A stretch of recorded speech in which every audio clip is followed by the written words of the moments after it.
ولد ياتي. Bismillahirrahmanirrahim. Assalamu alaikum. Chers frères et sœurs, nous allons nous intéresser sur le personnage de celui qui est communément appelé l'Antéchrist ou encore Dajjal.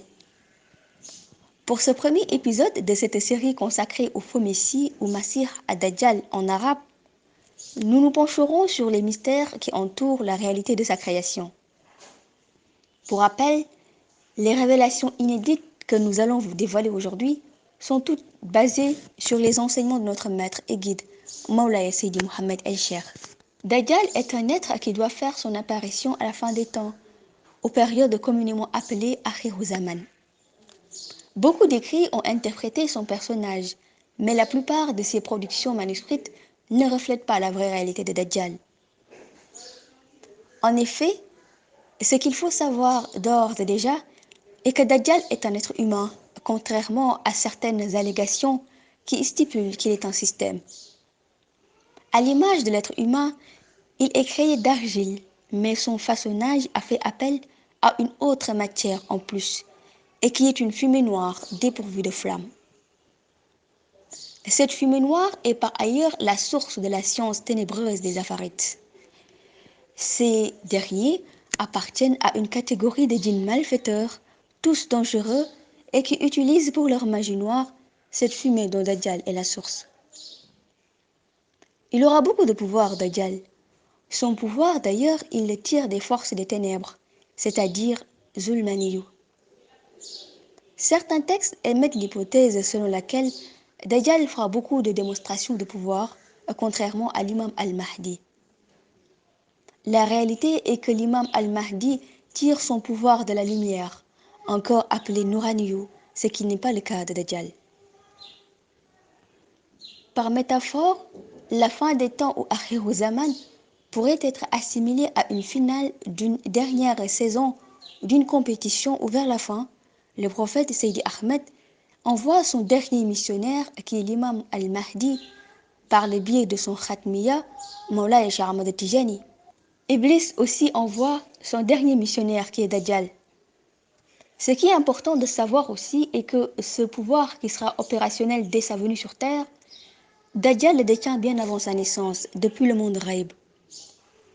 Il commencera alors une nouvelle séquence qui traduira sa vie et comment il viendra sur terre et dans quelles conditions. C'est d'ailleurs la raison pour laquelle le prophète Seydi Ahmed sallallahu alayhi wa sallam avait expliqué à ses compagnons qu'Allah subhanahu wa ta'ala avait ordonné à tous les prophètes, y compris lui, de mettre en garde leur peuple contre Dajjal, dont l'existence va précéder cette période de fin des temps. Ces prophètes ont tous vu dans le monde Ghaib les ténèbres, cette épaisse fumée noire, source de magie pour ces djinns appelés Afarid, et que Allah subhanahu wa ta'ala a mélangé avec de l'argile pour créer Dajjal. C'est donc un être qui a beaucoup de puissance, mais son pouvoir relève de la maléfice, du Zulmaniyu. Ce qu'il faut comprendre aussi, c'est que si Allah subhanahu wa ta'ala n'avait pas interrompu la mission terrestre du prophète Isa ibn Maryam en l'élevant dans les cieux, ce dernier allait se confronter à Dajjal comme le prophète Moussa alayhi salam s'est opposé à Pharaon et comme le prophète Ibrahim alayhi salam s'est aussi dressé contre Namrouz Canaan.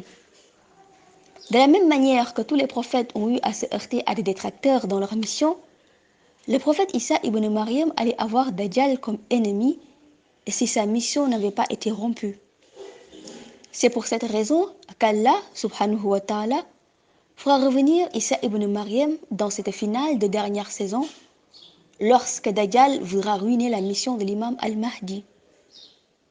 En résumé, Dajjal concentre en lui un pouvoir maléfique qui date du monde Ghaib bien avant sa naissance sur terre, mais détient aussi un mysticisme qui lui procure un savoir dans le domaine de la magie noire, la plus destructrice utilisée par les Afarites. Les prophètes ont eu à voir le personnage de Dajjal enchaîné dans le monde Ghaib et ont pu par la même occasion mesurer sa dangerosité que lui donne son sombre pouvoir. Ils ont aussi vu sa conception avec l'argile qu'il partage avec le commun des mortels.